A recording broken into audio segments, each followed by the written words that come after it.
Hello everyone, good afternoon. I'm very pleased to welcome you all to this mostly interesting session where we change the scale, so geographically, and we go beyond Russia and Ukraine, and we're going to discuss the repercussions of the war to a broader region. And I have very esteemed panelists here on my left, and I have also William, our discussant, also on my left. And without any delay, I would like to invite our first speaker. 8 minutes, 8 minutes are 8 minutes. So, not 9. Hannah, please. Hello, thank you everyone for joining us in this post-lunch slump. So I will be getting us started on talking about essentially the repercussions of the war by focusing on Central Asia, particularly Kazakhstan and Kyrgyzstan. So there's been a lot of interest since the start of the war about how these countries, with their large ethnic Russian populations and close economic and political ties, would react to the war. So we know that the governments of these countries, they have been very cautious about outwardly coming out and endorsing the war, but at the same time have been hit quite a lot. So the economy is booming, their trade with Russia is booming. So today I'm really interested in looking at how the public has reacted to the war. And what are the various factors that are influencing, or at least the relationship between attitudes in these countries. And so this is a project, very preliminary results for a project I'm working on with Rashan Jandayeva, who is a graduate student here at GW. And what I'll be showing you today is looking at initial reactions, so survey data gathered by Central Asia Barometer right after the war began in May and June 2022. As the next step in the project, we're going to be looking at how this has evolved over time. So just to get us started, I wanted to give a very brief look, but looking at overall attitudes towards various facets of the war. So up at the top here, we can see how people in Kazakhstan and Kyrgyzstan, whether or not they think the war is justified or not. Down here at the left, who they view as responsible for the war, and then also over there on the right-hand side of the screen, how they think the conflict might end. And what we see here quite off the bat is there's a lot of substantial variation in attitudes in the war between these two countries. So overall, people in Kyrgyzstan hold more what we can call pro-Russian attitudes or support these narratives forwarded by the Russian government than people in Kazakhstan. So just overall, the Kyrgyzstani respondents are more likely to think that the war is justified, more likely to blame Ukraine, and less likely to blame Russia for the war, and generally more likely to think that the war is going to end in Russia's favor. And in some areas, this difference is very large. So if we look just at responsibility for the war, 19% of people in Kazakhstan blame Ukraine, compared to over 36% in Kyrgyzstan. So quite a substantial difference. So given these differences between the two countries, I really wanted to look at what are some of the various factors that are perhaps driving this relationship. And so for today's very short presentation, trying to keep it in 8 minutes, I'm going to be looking at just a couple of these. So one of the factors that are often associated with pro-Russian attitudes, support for Russia more generally, are ethnic linguistic identities. So ethnicity, language, how people use these. And this is particularly important in this regard because Russia's full-scale invasion has intensified concerns about support for Russia, specifically among ethnic Russian and Russian-speaking populations in these countries. These groups are very often perceived, and you see both in Western and in Russian media, as a potential Russian fifth column. So we really want to dive in, is there any evidence for this idea? So at the same time, though, that we see this, there's pretty mixed evidence from the literature itself stating whether or not markers of Russian identity are actually consistently related to pro-Russian political preferences. So we really want to adjudicate between these two ideas. Okay, so what I want to show you up here is these are just initial findings that kind of provide mixed evidence for the argument that various measures of quote-unquote Russianness are associated with attitudes favorable to Russia. So on the screen, I'm showing essentially the estimated population values for the 3 variables I showed you, plus a fourth on overall favorability towards Russia. For Kazakhstan and Kyrgyzstan, by self-identified ethnicity, so Russian, ethnic Russian or not, and the language, their predominant language. I use a couple different measures, but I'm just focusing on this one now. So the green here highlights differences that are significant between these two groups, and red indicates that there is no clear indication that there is any difference between them. And so what we can see here is that in Kazakhstan, both ethnicity and language are indeed strongly associated with pro-Russian attitude across a range of measures. So example, if we look at individuals who say that the war is justified, in Kazakhstan, we see that 66% of ethnic Russians say that the war is justified, compared to only 29% of those that are not ethnic Russian. However, the picture is quite a bit different in Kyrgyzstan, much more mixed. So neither language nor ethnicity are consistently associated with attitudes broadly about the war, except for one variable, whether or not the war is justified. That's the only one where we see a relatively consistent relationship. So these results, I think, speak to a couple of different conclusions, or at least initial ideas. First, that the impact of identity markers, such as ethnicity, such as language, on political preferences, varies substantially by context, even in contexts where we could expect to see some similarities, as well as by issue area, right? We see a much more consistent relationship in Kazakhstan than in Kyrgyzstan. But even then, if we disaggregate by different views of the war, so different aspects of what can be termed as support, we see a lot of variation even amongst that. The last thing I really wanted to, is hopefully I have time to look at, is another variable that we often think of as being really associated with political preferences, that is media use, specifically consuming Russian media. So existing theories would suggest that foreign media typically have the strongest impact on attitudes and preferences, specifically in context where the foreign media has a very high degree of political and cultural resonance, such as you might expect Russian media to be in Kyrgyzstan or Kazakhstan. That being said, more recent research, including my own, really throws doubt upon this idea that there are a strong impact of media. And it really draws into question whether or not there is as much of an influence and relationship between media use and overall attitudes.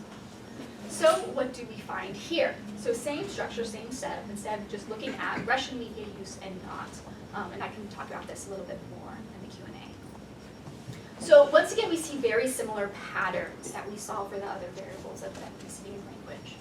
Overall, viewing Russian media is associated more consistently with pro-Russian views in Kazakhstan than in Kyrgyzstan, but once again, only for some issue areas, such as thinking that the war is justified, for example, or expecting the war to end in Russia's favor. Meanwhile, there is very little support for the notion that viewers of Russian media in Kyrgyzstan is associated with buying into Russian propaganda and forwarding ideas that are pushed by the Russian government. There we go. Okay, so just a couple of quick conclusions. I know I'm running out of time, my apologies. So overall, public attitudes seem in Russia, in Kazakhstan and Kyrgyzstan, seem to be reflecting the country's overall relationship with Russia. Right? So Kazakhstan has a much stronger position vis-a-vis Russia than Kyrgyzstan. Right? There are long-standing concerns in Kazakhstan about Russian imperialism due to large Russian ethnic populations in the northern part of the country. And they've also been more vocally in support of Ukraine than Kyrgyzstan has been. President Japarov in Kyrgyzstan, very famously came out right when the war began in support of Russia, then kind of had to walk this back. So we see these attitudes also being reflected amongst the general public's views. However, once we dive in and disaggregate about, okay, what actually is going on here, the picture gets a little bit messier. Ethno-linguistic identity and media use appears to be associated with more pro-Russian attitudes in Kazakhstan, but again, not so much in Kyrgyzstan. So political context matters. Moreover, supporting, say, whether you think the war is justified or not, does not mean you're more or less likely to think that Russia is responsible for the war or Ukraine is responsible for the war. So support for one area of pro-Russian views does not translate into support into another area, indicating that we have to disaggregate these ideas a little bit more. This is a messy subject. People have very complicated ideas about it. So just briefly, next steps, and then I will end it on this. This is, like I said, are very preliminary results. Be very excited about what areas you would be interested in learning more. One of the things we're going to try to do in the future is, first off, we want to see how this has changed over time. As I said, this is kind of people's initial results to the conflict. We want to look at if this has changed in the past 18 months or so, as well as looking at attitudes towards Russia and foreign powers more broadly directly before and after the beginning of the escalation in 2022. So I look forward to your comments. Thank you very much for your attention.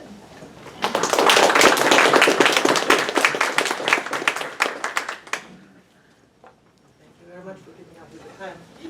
Hannah. Alexander, please. Yeah. Yours. Thank you. Armenian rate for 8 minutes is from 25 to 35 approximately. And I'm unfortunately not in Armenia, but in the West Coast. And the East Coast is better, by the way. I will try. Over the past few years, I would say that tectonic shifts have upset the architecture of region I came from, South Caucasus. Restructuring of the interplay among regional and external actors is affecting domestic as well as foreign policy agendas and even the geopolitical orientation of the region countries. All this was caused by a series of wars in the past 3 years, just 3 years. The first war marking the start of radical changes in the South Caucasus was fought in 2020 and became known as the Second Karabakh War, or 44 days war. Armenia and Azerbaijan have now swapped places. Armenia, which had been the winner for 26 years since the end of First Karabakh War, 91-94, has been plunged into shock by humiliating defeat. Azerbaijan, which had been in a state of frustration for, let's say, same quarter of a century, is now a victorious nation that has achieved its aspirations. The result of 44 days day war was the victory of Turkey's ally and the defeat of Russia's ally, which is very important. If earlier Moscow could put a stop to any escalation of the regional conflict with a telephone call, now it has to coordinate with Ankara at least. The second war was dramatically changed. The situation is one began and going beyond in South Caucasus. At the end of the Second Karabakh War, Russia was able to pursue or pressure Azerbaijan into agreeing to the deployment of Russian peacekeepers to the conflict region. The peacekeeping force was instrumental for Russia. Russia needed the unrecognized Nagorno-Karabakh Republic to survive as an entity in order that Russia could maintain its presence in the region as a guarantor of their security. The situation changed with the start of the Russian aggression against Ukraine in 2022. Russia's focus on the war in Ukraine led to a sharp decline in its attention to other areas in foreign policy.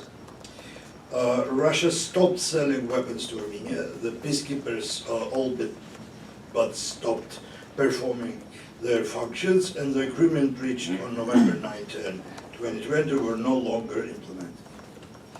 Sensing this window of opportunity, Baku increased its pressure on the Armenians of Nagorno-Karabakh and Armenia itself, combining various forms of leverage from discursive, diplomatic to military. In September 2023, Azerbaijan carried out a military operation called anti-terror to cleanse Nagorno-Karabakh of its Armenian population. It lasted about a week. Approximately 100,000 Armenians who remained in Nagorno-Karabakh had to flee to Armenia. The elimination of the de facto state led to the most recent change in the geopolitical situation today. The direction of this change was the same as before. Russia's strategic role in the region has decreased again, this time radically. Russia's influence in the region has hit an all-time low since the collapse of the USSR. Russia's peacekeeping contingent in Nagorno-Karabakh has lost its function. It no longer has anyone to protect. Sooner or later it will leave Azerbaijan, but even while it stays, its presence does not affect Azerbaijan in any way.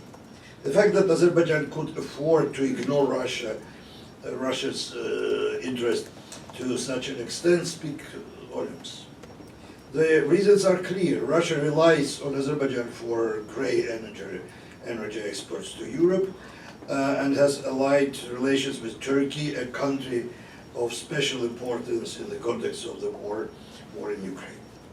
The importance of Azerbaijan's oil export to Europe also means that despite its consolidated authoritarian regime, Azerbaijan maintains fairly close ties with many European countries, especially in the south of Europe.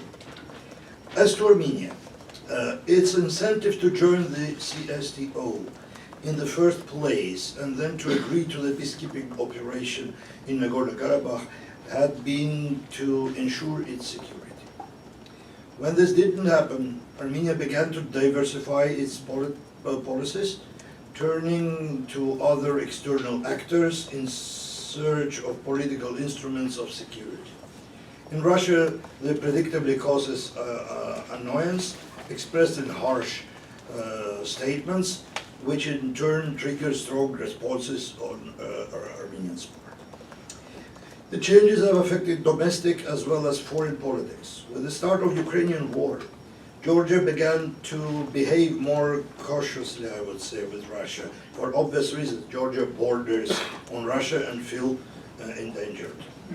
This is, in turn, leads to a new dynamic in Georgian domestic politics. The opposition accuses the authorities of a pro-Russian bent, and authorities insist on the priority of national interest over orientations. In Armenia, negative attitudes towards Russia are on the rise, both on the society and amongst the elites. Azerbaijan continues to pursue a fairly complementary policy using its oil and gas resources. Azerbaijan prioritizes economic interaction with the West. In the strategic dimension, Turkish influence in Azerbaijan is visibly increasing. The South Caucasus is thus no longer an exclusive zone of Russian influence. In the South Caucasus, this influence has decreased by an extent that may be irreversible. Russia is no longer the hegemon. The main external players and arbiter. The above does not mean that the risks of turbulence in the region will go away. It may well be the other way around. With little attention from global players, the region will turn into an arena of rivalry between regional powers, Turkey, Iran, and Russia. The view that a strong Russia is more dangerous than a weakened one seems controversial at the least, I would say. Future changes anywhere from Palestine to, say, Syria or Central Asia, whatever, can cause unpredictable consequences. Given the specifics of decision-making in Erdogan's Turkey and Putin's Russia, the most exotic options are on the table. What is clear now is that the South Caucasus will no longer be the same region. Over the past 3 years from Russia's backyard, the region has turned into a bone of contention, and regional conflicts have become geopoliticized. Unless global players step into the role of force, creating rules for regional interaction, the South Caucasus may well turn into a full-fledged part of the new Middle East with all the negative connotations of this carries. 8 minutes.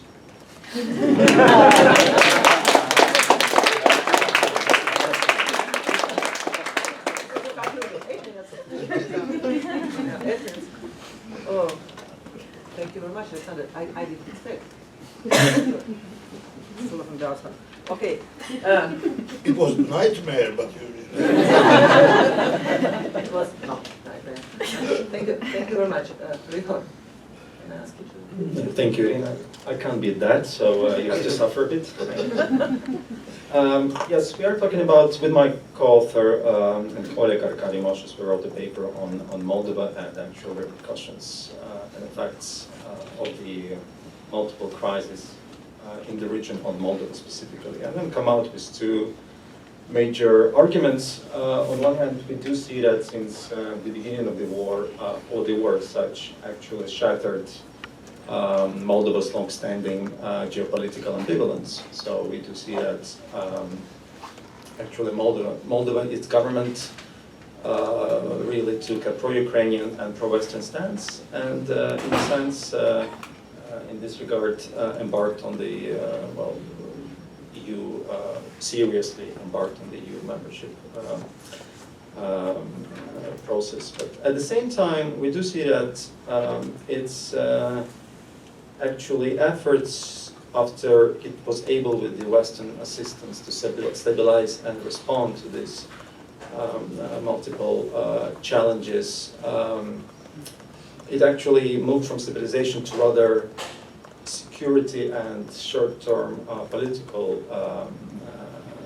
calculations, which in the end undermine their reform commitment, and in the longer term, or let's say in the medium term, pose quite a serious challenge to this current government, because we are coming to the electoral cycle, which will be quite a challenge. So in brief, on these points, first of all, we do see that this war was really a watershed. If we go back to the time when Moldovan government, pro-European government, came to power, we do remember that despite its Euro-Atlantic political platform, the first things it tried to do was actually to reach out to Moscow.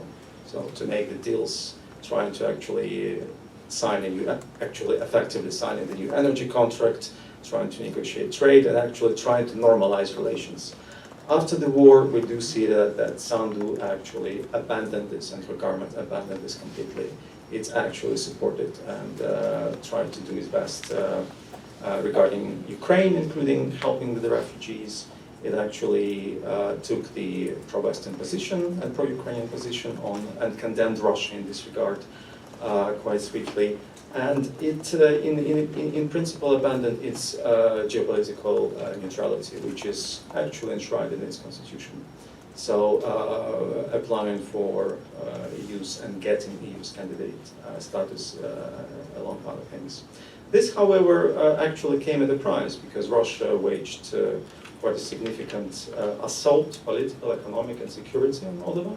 And we actually can, just to bring it back a bit, we know that Lavrov was directly saying that Moldova is the next Ukraine, and you can see there is probably been a double connotation in this. There was problems with this new energy contract. Russia is basically economic blackmail, and importantly, security and military threats. Because we do remember in first half of 22, Russian military officials saying that one of the goals of the war was actually to make a land corridor from to basically Transnistria. So in this regard, to withstand this, the EU was really instrumental. So the EU assistance was unprecedented. Just to give some, we don't talk about only political support, the fact that, for instance, this European Political Community Summit was in Chisinau just this summer, but also EU basically granted over 1.3 billion euros of various assistance to Moldova just to deal with this crisis. For Moldova is basically more than was stolen during this bank theft in during the early 2010s, late 2000s. So this is just probably around 1/8, 1/7 of GDP of Moldova. So this is a huge support. And besides that, we actually see EU's full backing of this Sandu government, which was obviously very handy. I would say that some of the jokes in Chisinau and Brussels is that actually Sandu is much more popular in the EU Commission corridors than among Moldovan people. The point is that this obviously has been extremely important, given that this Russian threat also came along with the this notorious case of potentially Russia attempted coup just last winter. The question is that this sort of a stabilization effort transformed not into kind of a reform impetus, but rather into was very quickly securitized. So what we see was that definitely one of the major points was the Moldova's 9 conditions that the EU actually gave for getting this, opening the accession talks, which will be opened most likely unless somebody blocks knowing who this somebody is or this quite soon. But the question is that if we look at how these EU conditions are implemented, I must make a little caveat. Moldova does better than Ukraine, so it's actually more efficient. But actually, like Ukraine, it easily, among very sensitive reform issues, it hides under this security agenda. So when we talk about judicial reform and democratization, we do see that actually Moldova and Chisinau stumbles quite a bit on this, and that we still see that the most urgent issues such as politicization of state institutions and the fact that they're not the key of them, like some of these newly created, not newly, but like during the last decade, anti-corruption agencies still have some kind of a political interference in their work, and that, like actually in other candidate countries, EU candidate countries, that the selection procedures are usually kind of violated to get rather the political appointees. So we actually see that this has been the problem, and the fact that the government actually openly took this security agenda as its core platform. The new government of Dorian Richan, which came again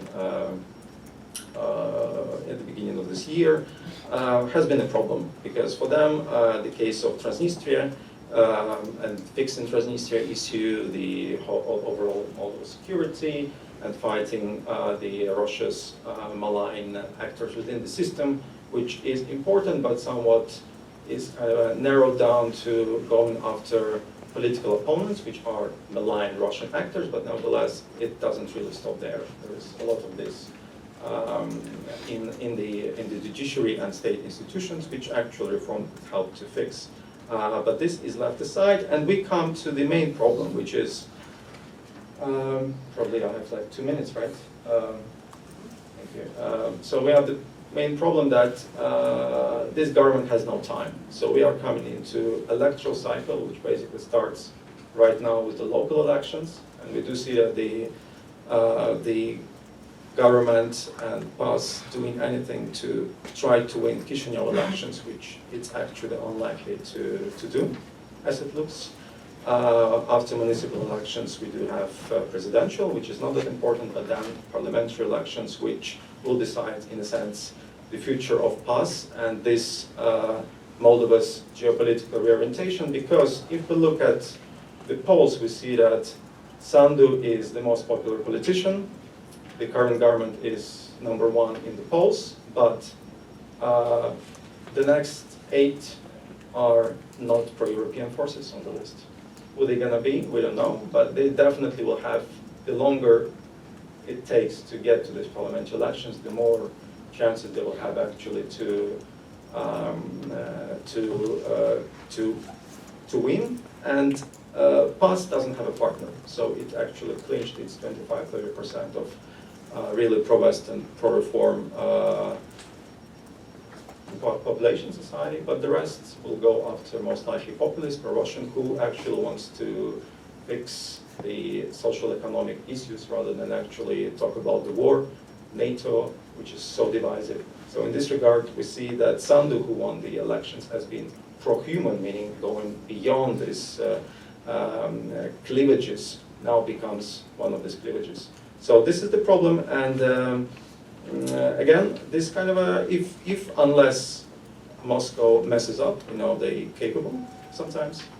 But if they don't, this election going to be a window of opportunity. At least, if not, to at least to stop what Moldova has been doing in the last 2 years when it comes to moving closer to Europe. I'll stop here. Thank you so much. Great.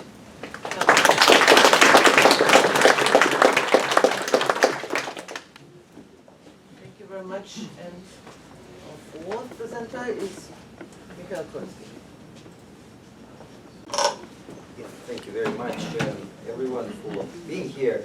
So in my today's presentation, I look to contribute to the discussion, to the ongoing discussion about the consequences of a ceasefire that would, in the Russo-Ukrainian war, that would leave parts of internationally recognized Ukrainian territory in Russia's hands. So if we set justice and fairness considerations aside, we still have the question about the durability of a solution, of a negotiated solution that would fall short of any of the sides achieving their stated declared goals. And this is what is usually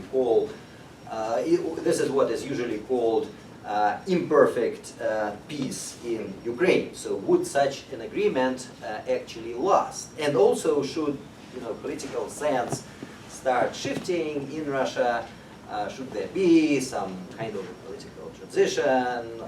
How do those who negotiate with Russia establish credibility of the of their counterparts, of their Russian counterparts? That's not a completely idle question either. So I look to make a quick contribution to those two questions. Okay, so actually this is supposed to.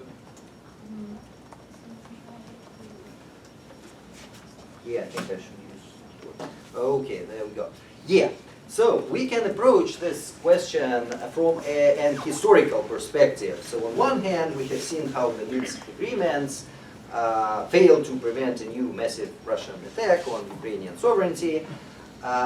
On the other hand, we realized that Ukraine and its partners have learned some lessons from the failure of the Minsk agreement about the need to build up their capabilities to sustain a status quo. So this historical perspective doesn't provide a definitive answer.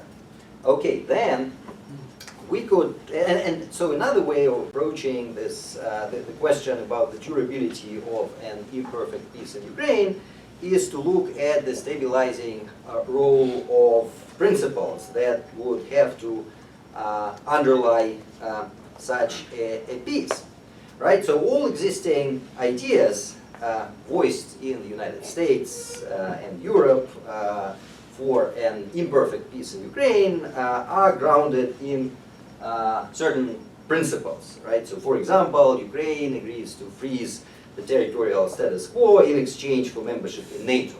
Or China makes Russia renounce any further claims to Ukrainian territory in exchange for becoming a guarantor of the agreement. So those principles are meant to show that even an imperfect peace that would leave parts of Ukrainian territory in Russia's hands can still be framed in terms of fairness.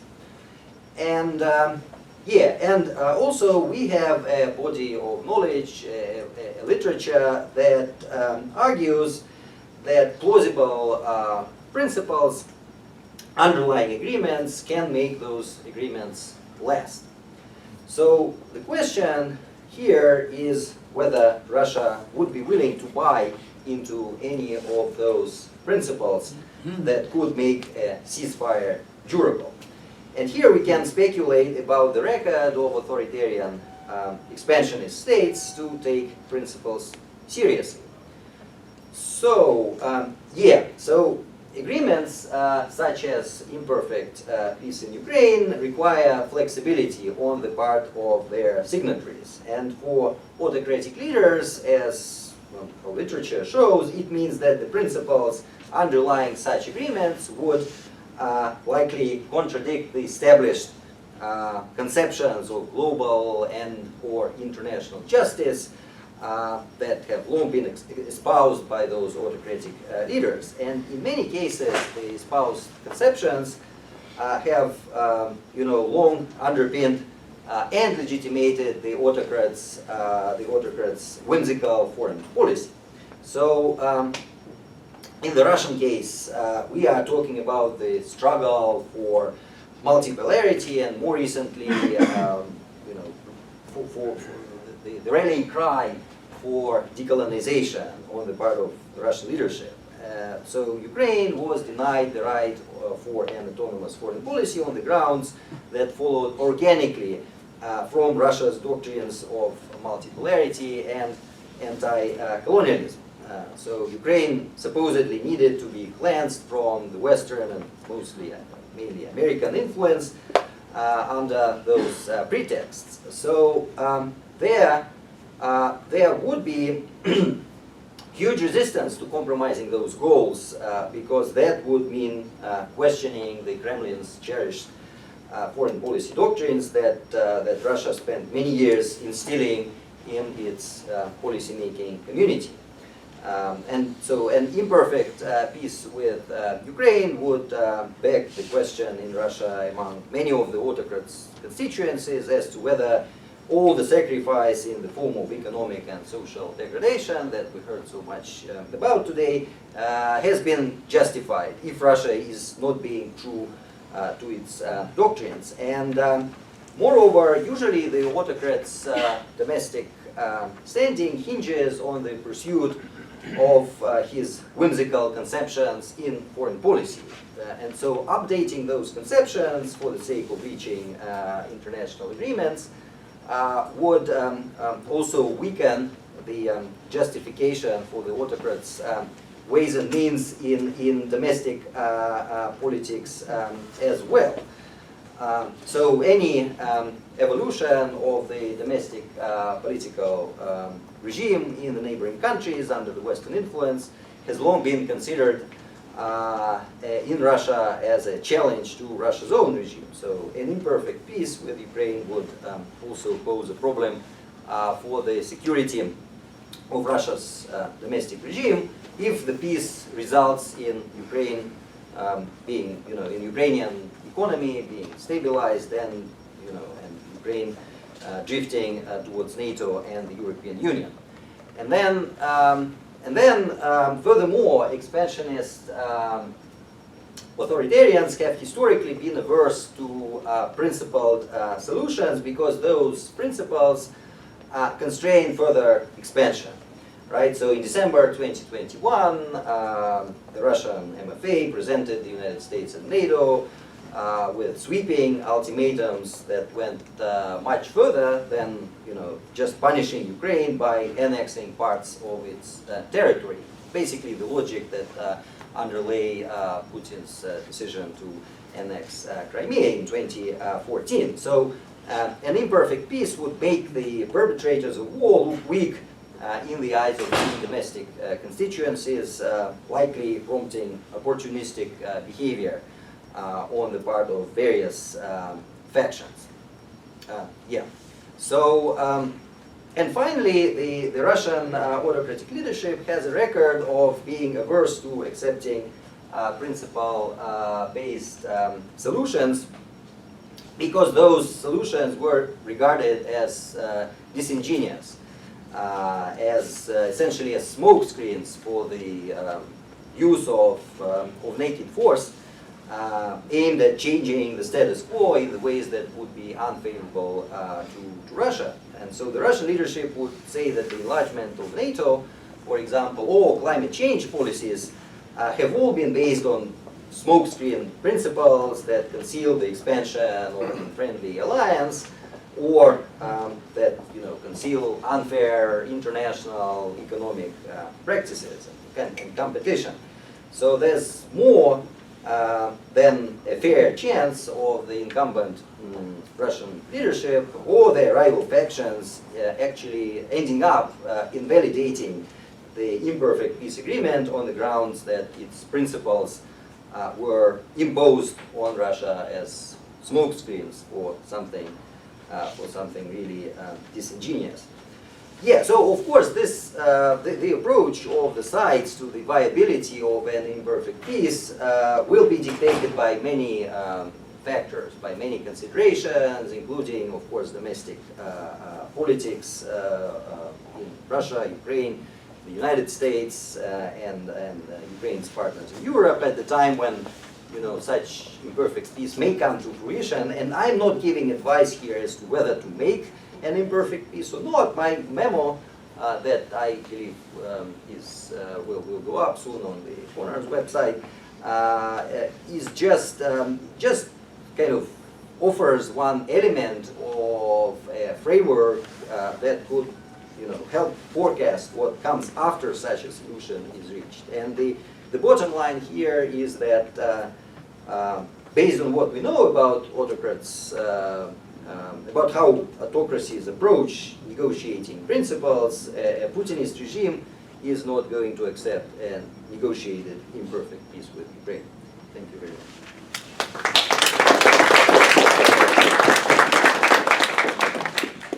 Thank you very much, Mikhail. After these 4 discussion-inspiring presentations, I pass the floor to our discussant.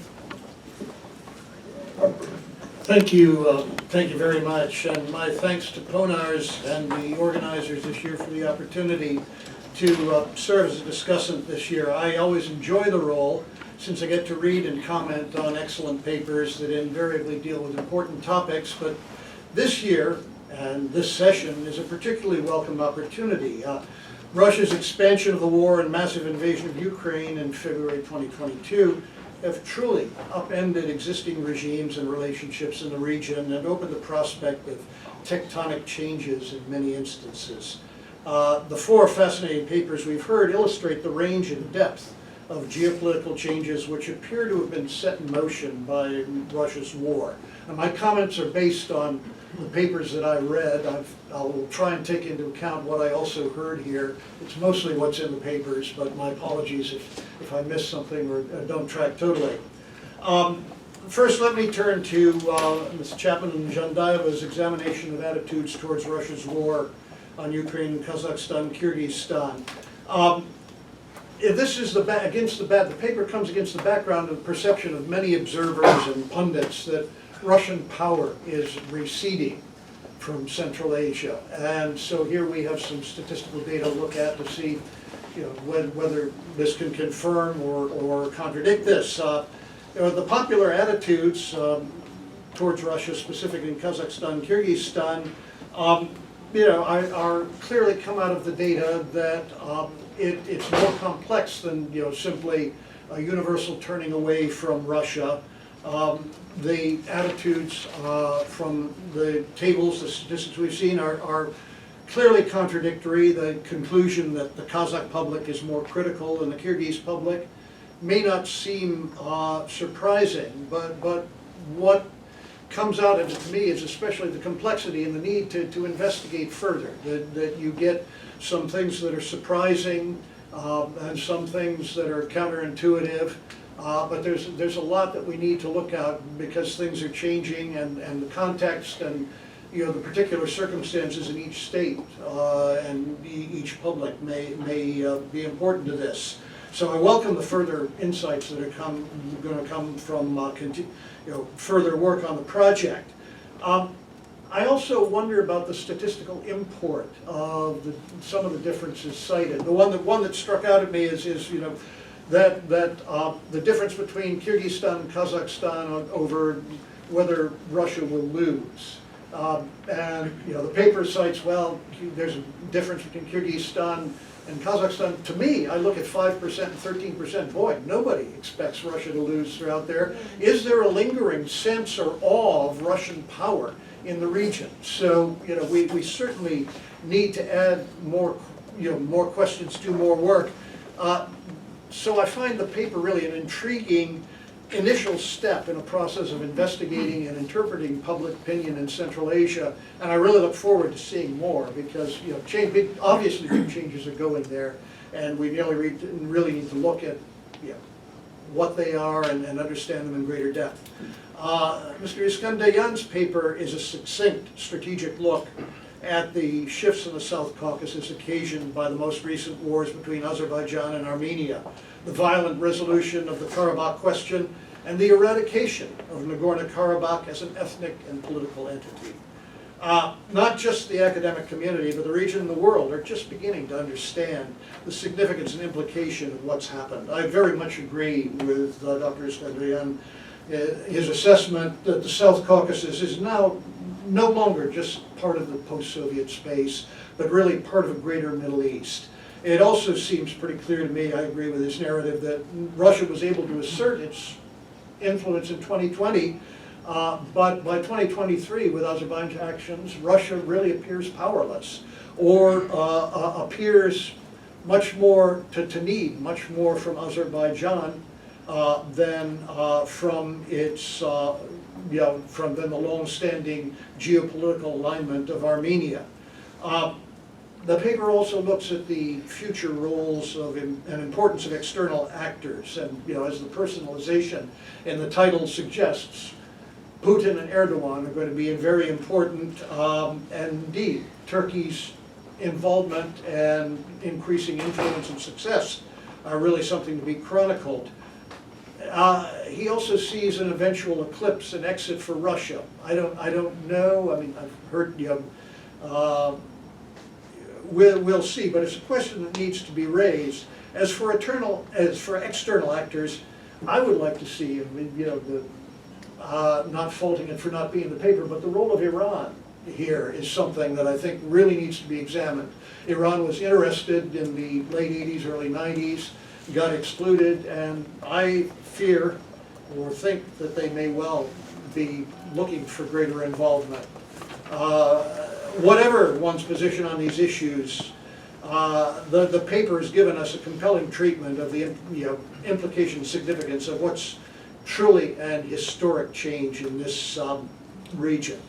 Mr. Nizhnikau and Mr. Moshes, he's not here, but his name's on the paper, and so I included. But anyway, their paper provides an insightful and intriguing look at a subject that's particularly close to my heart, the travails and future of the Republic of Moldova. As some of you know, I have spent considerable time over the past couple decades working in and with Moldova. Truth in advertising, during the last couple of years, I've been working with an NGO closely involved with the present government of Moldova. You'll have to judge whether that influences what I say at all. The paper provides an excellent short review and discussion of both the opportunities and challenges facing the current government in Chisinau. Russia's invasion of Ukraine, in addition to what Mr. Nizhnikau mentioned, has also strained Moldova's resources, threatened its security, but it's provided it the opportunity of moving closer and becoming a member of the EU. The paper quite rightly points out how a deteriorating relationship with Moscow brought pressure with energy supplies and prices, and Russian support for domestic political groups aiming at destabilization and removal of the past government. EU assistance has indeed been massive and crucial, as the paper stresses.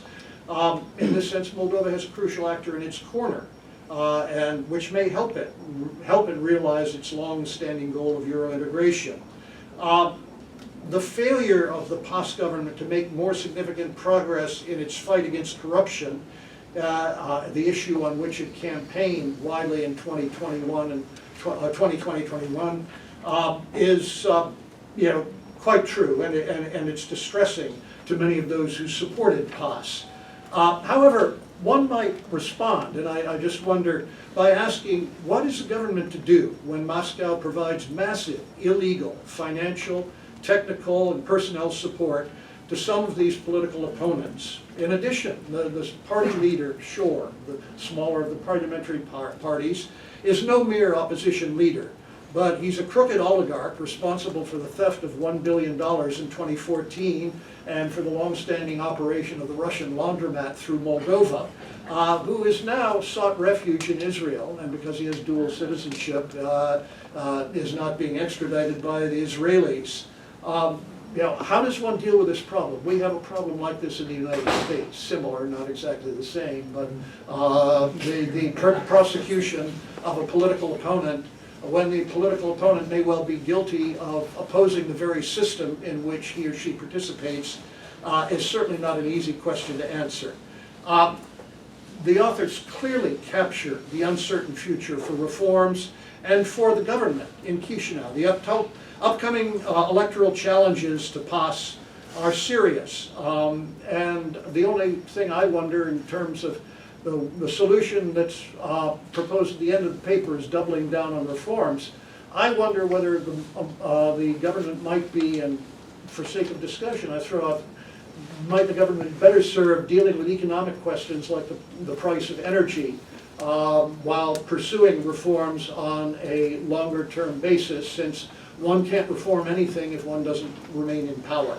Overall, I find the paper an excellent balanced insight into the complexity of Moldova's domestic politics and geopolitical position. A lot of trouble and a lot of diversity in a very small country. The fourth paper, Mr. Troitskiy's Negotiating Security with Autocracies, goes right to the heart of the policy dilemma posed by the conflict in Ukraine. Can an acceptable settlement for Ukraine be achieved by negotiation with Russia, or is a lasting resolution attainable only through military action? Can you negotiate? Will the autocracy, cut a deal that will last, or will it simply use questions of principle for expediency? He poses this question in the paper, in the written paper, on both a generic theoretical level with specific practical reference to Russia. The answers he reaches on both levels, I agree, characterizes them as bleak. I think I tentatively agree with the assertion that authoritarian regimes generally avoid or distort principles of justice, principles in general, in making agreements, which can tend to make the agreements less durable. I wonder, however, if a great deal of the discussion is drawn more specifically from the Russia-Ukraine or from Russian and Soviet behavior than from a broader study of authoritarian regimes. I don't know. I think the subject's worthy of examination. It's worthy of pursuit. The analysis of Russia's motivations and negotiating behavior constitutes the larger portion of the paper. I find these portions particularly interesting and persuasive. Without going into all of the examples, he cites the principle of territorial integrity as central to many major international agreements Russia has signed, and discusses the concept also of equal security, which has been a Moscow favorite in a series of CSCE, OSCE documents, and Mr. Lavrov repeatedly refers to this in discussing the iniquities of Ukraine and the West these days. But the Kremlin, as I understand the paper argues, basically observes these principles only to the extent that they work to Russia's advantage. In other words, Russia's territorial integrity is important, but not necessarily the territorial integrity of a neighboring state, should that be disadvantageous to the Kremlin. The role of public opinion is also interesting and shows a blindness where the Kremlin, as I understand, hints that the Kremlin engages in mirror imaging, and interpreted that we in the West cite public opinion as a smokescreen for taking geopolitical steps that we want to, and doesn't believe it, that the governments in the West actually listen to public opinion and follow it, because, of course, this is exactly what Moscow does. In all of this discussion, whether there are reservations or corrections, or whether some of these principles could be elaborated or changed, I think overall the paper asks what, in my view, are the right questions. Is a deal possible with Russia? on the war in Ukraine, and if so, how, and if not, why. I only wish I could find stronger arguments to dispute Mr. Troitskiy's sober and pessimistic conclusions. Alas, I cannot. Perhaps some of you in this audience can. Overall, the papers in this session, taken as a whole, demonstrate the fundamental, far-reaching, and often unpredictable effects of the war in Ukraine on the entire region. Both we as experts and policymakers will be debating for considerable time how to end the war between Russia and Ukraine, and we're also likely to be assessing and analyzing the effects of the war on the rest of the world for an even longer time. So thank you to the authors of the papers for giving us a really good start on this process, in which we will be engaged for quite some time. And thank you for letting me comment on it.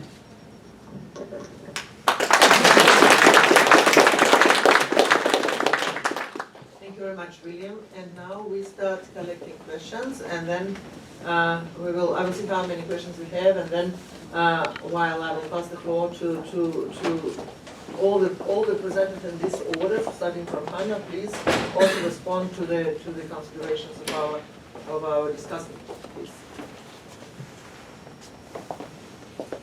Microphone? Yep, we've got. Okay. Would you like to go?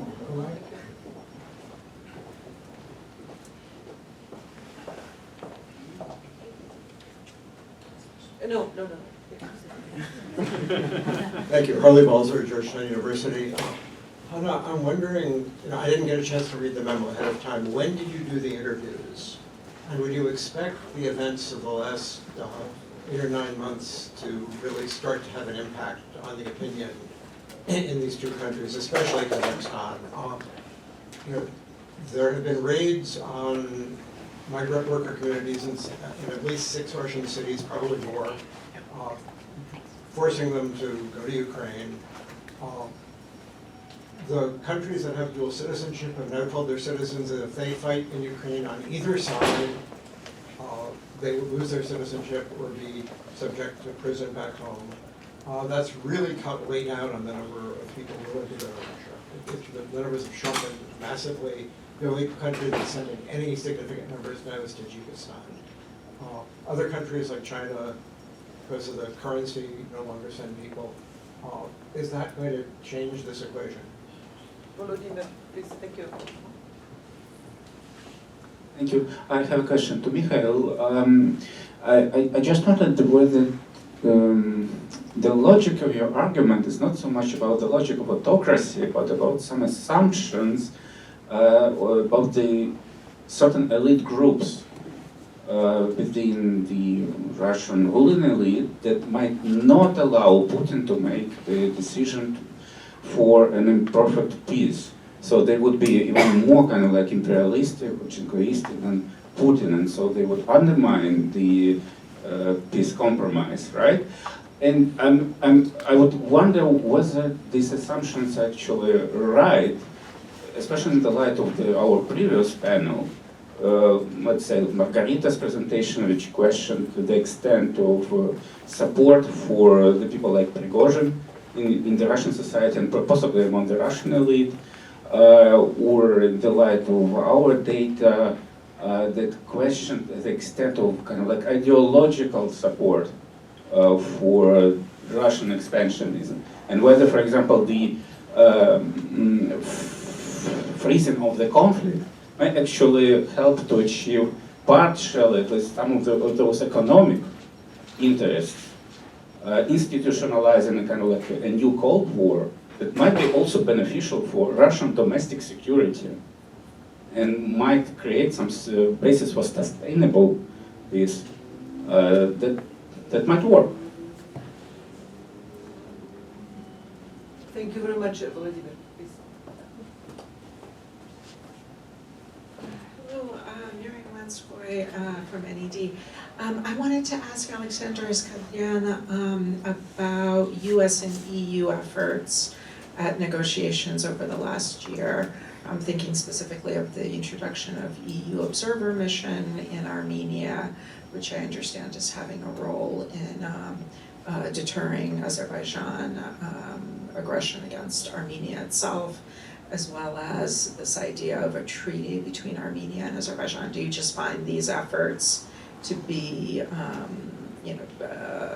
too little, too late? Do you think that they could be more effective in some way? But I'd just be interested in what you think of the Western diplomacy in Armenia, Azerbaijan now. Thanks. Thank you very much. Now to this part here. Yours, right? Hello. Hello. Shannon Carselli, University of Maryland. I really enjoyed these presentations. I was wondering if any of you had any thoughts on, independent of the effects of the war on your particular countries or regions, what kind of effects have the global sanctions regime that followed the war had on your areas of interest? Thank you very much. More questions? Okay, thank you, the gentleman. Yes, Mason Krush, Northeastern University. This question is for Professor Chapman. As Russia becomes a more questionable security provider, excuse me, an economic partner for the Central Asian states, how do you think the C5 states will respond? Do we see China moving in as a greater investment partner? Do we see potentially more intra-regional cooperation among the C5 states themselves? Do we see them engaging in further partnership, perhaps with Azerbaijan or Turkey through the Organization of Turkic States? Do we see the EU getting involved? Just wanted to know your thoughts on that. Thank you. Thank you very much. Now the floor goes to Hanna, the first, and then the representatives. Hanna. Fantastic. Thank you all very much for your questions. Thank you, Bill. Can you all hear me? Okay, great. Thank you all again for your questions, for your comments. I think I can actually take a number of these together. They kind of go quite well. So as Bill stated, before the full-scale invasion last year, there were a lot of pundits, a lot of discussions talking about the end of Russian dominance in Central Asia. That was kind of the common line that we see. In many ways, Russia seemed to have forgotten, perhaps is the word, Central Asia. It was not as important as a partner economically as it had been in the past. China overtook Russia as the main economic partner in the region.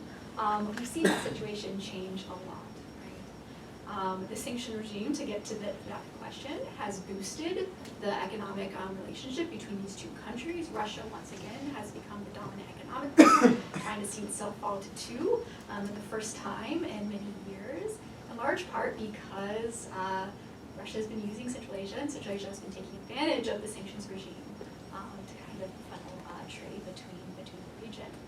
So as a result of that, and as well as the fact that Russia has lost a lot of its allies, is becoming increasingly isolated, we do see more of a turn back towards Central Asia than we have seen for many years. So regarding the survey data themselves, so the survey data was from very early on in the war, from May and June 2022. And I agree, I think one of the main questions is like, how has this changed? And what's interesting is that it doesn't seem to have changed as much as we might think, might expect, given the fact that the war did not end in just a couple of days and it's continued to get drawn out, the fact that Russia has not performed as well as many people expected. To get to your comment about the fact that only 5% of people and 13% of people in Kazakhstan and Kyrgyzstan expected Russia to lose. If we look at data, updated data from the end of last year, beginning of this year, that's essentially stayed the same. But what has changed is the number of people who think that it is going to end some other way. So more people think that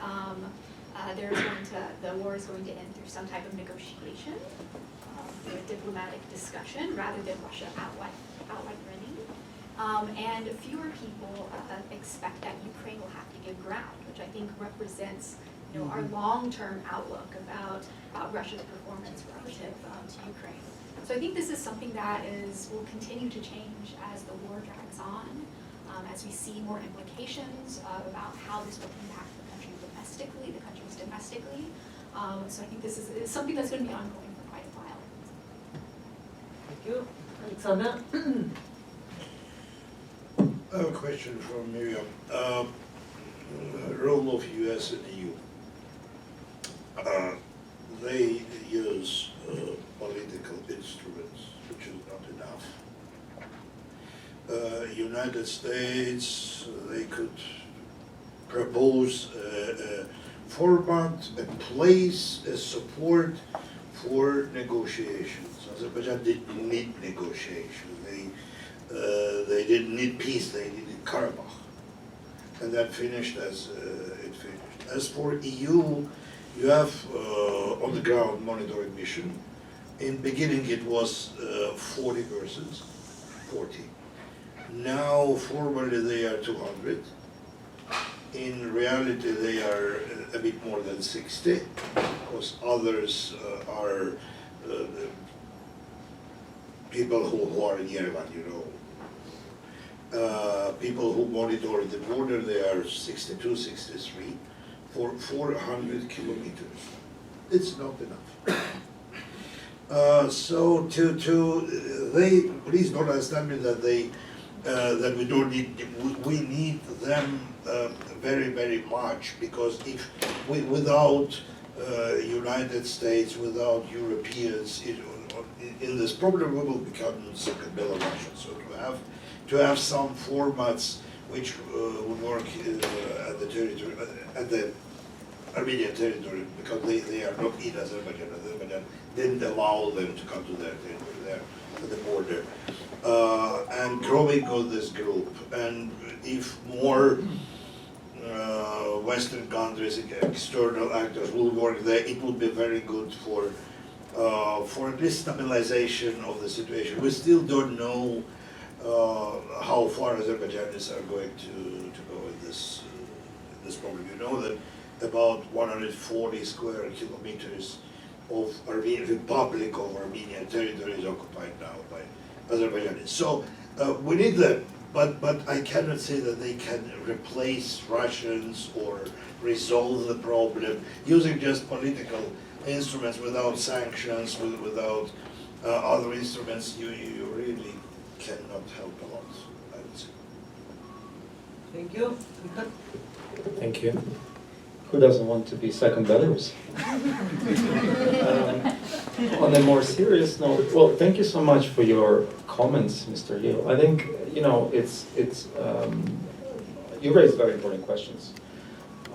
In brief, because we can discuss it for quite a bit, but in brief, I would say why we argue for now it's important to really invest as much effort, double down basically on reforms, is that I don't think there will be better opportunity in the future. And I'm not talking only about the situation in the region and talking about that these elections are kind of coming, although there is still a bit of a time before, so basically something can be done. But also, we also have to keep in mind that this Western backing extraordinary actually investment of the EU or Western efforts to support, I'm not sure it's very lasting. So we'll see, this is basically a matter of time when this is gonna crack and they will start asking questions why we have to always send you the bill to fix your immediate concerns and problems. But I will stop here. I'll just, a few maybe quick points on the global sanctions. I think it's a good question. I think it's, I will probably underline a few things. Of course it affected, that's given, but we have to keep in mind two things. The first one is that in principle trade with Russia over the, I would say, last decades were really going down. So we can see, I mean, obviously countries, everyone except Belarus has been, again, has been really losing the trade with Russia. And the other effect, of course, is that aligning, at least some countries, aligning with the EU allowed to really increase trade with the European Union a lot. Like Moldova, I mean, it's trade with the EU has been growing by double digits, more than double digits, can be more than double digits, but like 30%. Also, on the other hand, also the fact that Russia really needs certain items which you cannot procure actually created some new trade hubs in a sense. Look at Georgia, which doesn't violate sanction regimes, but actually uses its position to actually at least somehow benefit from trade with Moscow in a sense. So I'll stop here, thanks. Thank you very much. Yeah, thank you, Ambassador Hill, for your very useful comments on the papers. And to answer Volodymyr's question, and the question was whether what I was talking about had to do more with the general pattern of autocracy behavior in negotiation, or rather in the Russia case with the approach of specific elite groups to a potential imperfect peace. Yeah, so the bottom line here is that if we, and so the question is, yes, I try to harness the sort of the theories of, on one hand, of durability of peace agreements, and on the other hand, of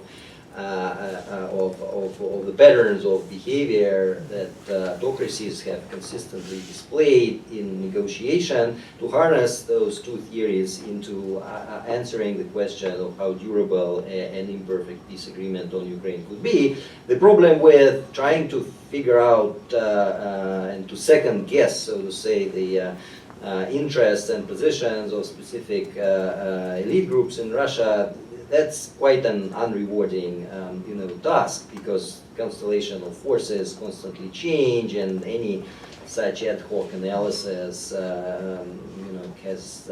only has the chance of just somehow coinciding with reality, and again, situation is very much in flux. So yeah, I first looked at autocracies negotiation record in conflict resolution, and on their record of commitment to principles, and then I, as Ambassador Hill mentioned, tried to verify whether that theoretical evidence has been corroborated by Russia's own negotiating behavior so far, and it seems as if it has been corroborated.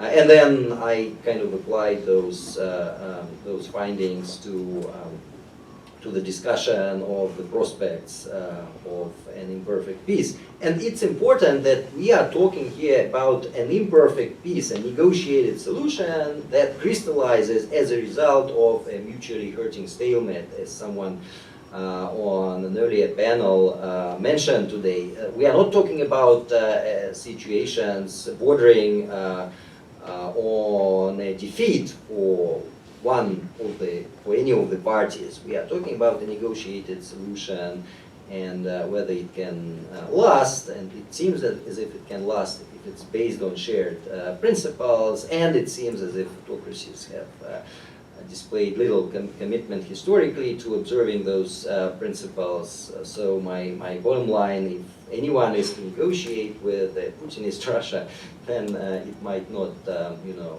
be borne out by by subsequent developments. Thank you, Mikhail. Fantastic. Do we have more questions? Oh, yes. Good. Please. Mike? Yes, you. Thank you. Thank you. Thank you for this panel. My name is Alexei Kirov. I'm a PhD student at Johns Hopkins Science. So I had this question. We touched upon different parts of this space, and I think one of the larger issues that Ambassador Hill already addressed during the break is the future of this ephemeral substance, European security. And before the war, there were a lot of debates over many years. So Russia was kind of frustrated with the overall situation in the European security, and it was kind of not moving anywhere. But then there were some ways to kind of to fix it in certain aspects. So right now it's all in flux, and I wonder whether we have any vision about the future of European security after the war ends. Because the country that used to be most interested in this, Russia, is not currently thinking about it, and it will not be thinking about it. And at the same time, Russia's leverage is diminishing, as we saw in this panel. So do you think it will be centered on like Western institutions, NATO, or is it possible that we will have a kind of different approach and some kind of comprehensive approach that would try to solve all these multiple issues and also accommodate some of legitimate Russian interests. I don't have an answer, but I would like to listen to your opinions. Maybe it will be imperfect European security architecture, as Mikhail suggests. Oleg, your question is to who? To the whole panel. To the whole panel. Very good. Carter Johnson with American Councils. My question is for Mr. Nizhnikau. It sounded like you were suggesting that the war had forced PAS's hand to focus more on the security as priority rather than domestic reforms. I was wondering whether your research showed any evidence to the fact that maybe taking on corruption is really challenging, usually fails in most countries, and whether, even had the war not happened, these reforms were struggling, and so PAS has taken an opportunity to at least take some easier wins through a foreign policy agenda that it can achieve given the more fertile European environment today. Thank you. Thank you. The last one? No, sorry. It's you? You have? On the other side. I have two short questions. First to Hanna. So, do you think that this factor of presence of Russian ethnic big minority in Kazakhstan also has some indirect effect, because it can be used as excuse for defense of Russian population and claim over the territory over northern Kazakhstan, which we could observe pronounced by Russian officials. So, and people can it can influence the moods of different people in Kazakhstan. And another question to Ryhor. So I think that it would be interesting to also think about how any change in Moldova would depend on what is happening between Moldova and Transnistria, because the war in Ukraine, I think it's influenced a lot many things and prospect for whether Transnistria will become more integrated or less integrated with Moldova. Because so it was dependent on Russia through some informal trade channels, idea support, illegal trade, and the war influenced all this infrastructure, economic infrastructure, a lot. And maybe it will lead for more integration with Moldova because of economic processes invoked by the war. Thank you, Oleg. And now final word for our four presenters, starting with Mikhail. Okay, so I don't think there was any specific question. Addressed to me. There was this comment by Oleg regarding the future of European security. Right. So, yeah, my bottom line here is that we are still, we haven't yet reached the point where anything is crystallizing. So it's just too early to talk about the future of European security before we have reached this crystallization point. And we can talk about scenarios, and of course the best scenario would be for Russia to be part of it, and that would take a completely new approach by Russia to its foreign policy, which would in turn take a completely new government capable of reforming the rationale for Russia's foreign policy. And we also have this scenario of war continuing for an indefinite period, or maybe an imperfect peace attempted.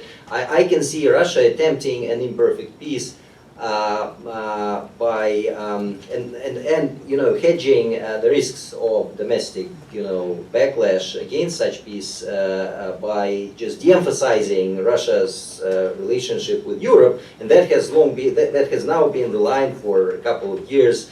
That is advanced by Russian mainstream sort of propaganda thinkers. So de-emphasize Europe. We no longer have to do anything with Europe, with the Euro-Atlantic community. We have completely pivoted towards Asia. So whatever we do with Ukraine, just don't show it on the TV. Don't talk about it. We are just we are just cutting our losses there, or maybe declaring victory and exiting. And let's look towards China, Southeast Asia and so forth. This I'm not sure is going to fly exactly because there are influential factions who do not buy this kind of nonsense. So that sort of promises continuation of the same, of the very painful situation until it's considered a painful stalemate. Which I think will not be, will inevitably lead to domestic political shifts first, and then to a solution for European security. But again, we are not yet there. Crystallization point has not yet been reached, so it's a fool's errand so far to think about future European order. Unfortunately, as much as I wanted to come up with anything definitive. Thank you for the questions. Yeah, these are really good points. First, on the US low-hanging fruit. Yes, it kind of was. I mean, but a necessary step, obviously. The question for me is that after you do that and this sort of a track is secured, you need to move on and really tackle the issues which has been a problem since independence. And I would say there is to a certain degree probably avoidance because exactly understanding how tough it is, and rather trying to then shift to issues like Transnistria, because this is something that is on the also public agenda, also on the external. I mean, in your relations with the West, and it's your big security issue. The question for me about Transnistria is that as many other elites in the region, they first of all would feel like we wish this never happened, because we would like just the status quo as before. And the second thing is that they're just watching what happens because they can't just abandon whatever Chisinau does, cuts off the gas supplies or has this economic blockade. I'm just talking about very hypothetical things, which they still can't say bye-bye Russia. So this is impossible. So they will see how things actually evolve and then make their steps. But I don't see any possible solution. That's why some of the Moldovan officials talk about that, why not join the EU without Transnistria in a sense. And the point on the future of the European security, I would just want a brief comment. It's also about the future of the EU as an actor in a sense. And when we talk about EU as a geopolitical actor right now, it has so many kind of footnotes like if and what they should still do to be that, and how long this kind of a moment will remain, and if they don't reform, don't really act, and stay with PESCO and become the... We had this strategic autonomy discussion in the EU for like a decade. And like we come to the war, and then what happens? Like it's all about NATO again. That's it. So I'll stop here. If your question about European security was not just about European security in general, but about European security in post-Soviet space, in the beginning you asked that of your question, I would say that post-Soviet space already doesn't exist. So you will have different scenarios in different regions. There is nothing already common between, I don't know, Tajikistan and Estonia. We don't have common risks. We don't have common geopolitical trends. We don't have common neighbors. Even I would say that Armenia, Georgia from one side, and Azerbaijan from another side, as a Caspian state and petro state, will be very different in this European security problematic. democratic. So I don't think it's interesting. My identity is an expert on post-Soviet space, but I think that space research does not exist already. So it will be, even theoretical, in Central Asia, they are between China from one side, Afghanistan from another side, and Islamic trends inside the countries. We in South Caucasus are between Turkey, Iran, and Russia. Ukraine, western part of former Soviet Union is between Europe. They have direct borders with European Union and NATO, and Russia. So we are different. It's just the subject is not of this security does not exist. Thank you. Anna? Thank you. So I definitely think that the fact that Kazakhstan has large ethnic Russian populations is a very serious area of concern, specifically because that could be used as an excuse, as Russia has used in the past, of invading the territory. Margarita Simon's RT chief, her husband, who, not speaking for the Russian government, but perhaps saying the quiet part out loud, famously went on a screed last year, ending with, Kazakhstan, you are next. So I do think that is a concern for the Kazakhstan's government. And perhaps is one of the reasons why they are so actively pursuing much more of a multi-vector foreign policy and security approach. I also realized I didn't directly address the security question more broadly from the last round, so in the last minute perhaps I'll do that briefly. I think one of the main implications of the war is Russia's changing position as a security guarantor, as the security guarantor in Central Asia. Right? A couple of weeks before the war, in January 2022, Russian-led CSTO sent peacekeeping troops into Kazakhstan to support the unrest in the region. Right? We're looking at a very different situation now. Russia's war, its performance in the war has really, I think, changed the calculus quite a bit.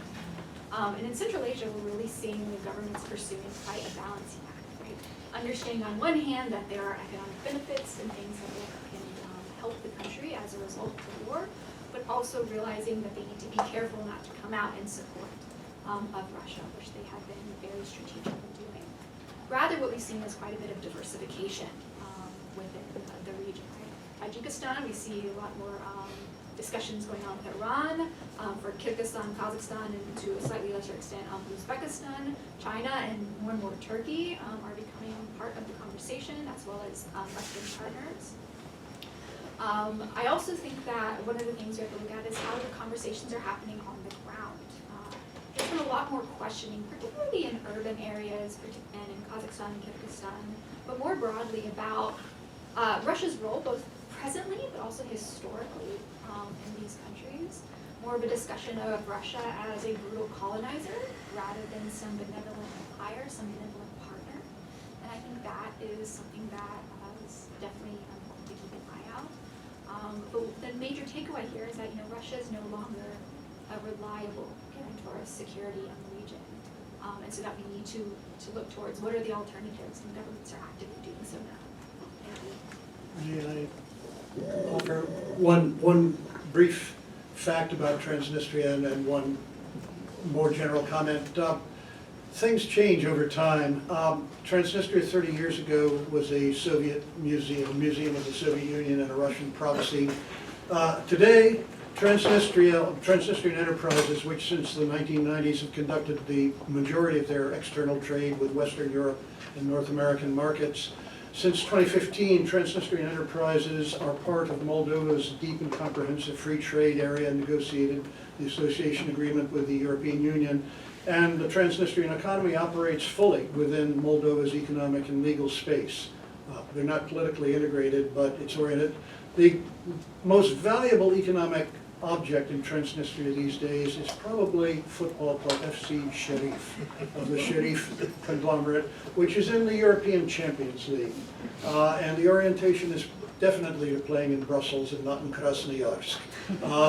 What this means for the future, посмотрим. But anyway, European security. I mean, when I look at it, I think I'm tempted to misquote Trotsky. You know, you may not be interested in Russia, but Russia is interested in you. Ultimately, Russia may not be in Europe, but it's there. And as weak as it gets, it has significant resources, most particularly the nuclear weapons, that I think eventually there will not be a German or Japanese style World War II end to this war and a dictated peace.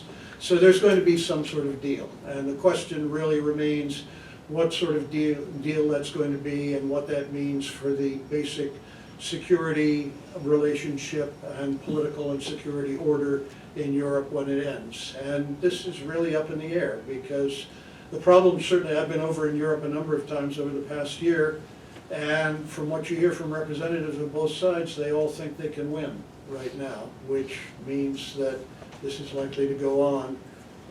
Eventually we'll have to start thinking of what follows after, but right now, at least in my view, humble view, it's more how do we get through it without destroying ourselves, and then we can think about how we rebuild once we end it successfully in a way that is acceptable to everybody. Not an optimistic view, but I think that's the question of European security is going to involve some sort of deal with Russia. It's a terrible thing. You can't say it politically openly without getting any number of actors jumping on you, but you know, that's the way it's going to be eventually. People will get tired and we'll negotiate the best deal we can get, and I hope it's a good one. On this note, so I'm very grateful to all of our panelists and to our fantastic discussants, and please join me in thanking them.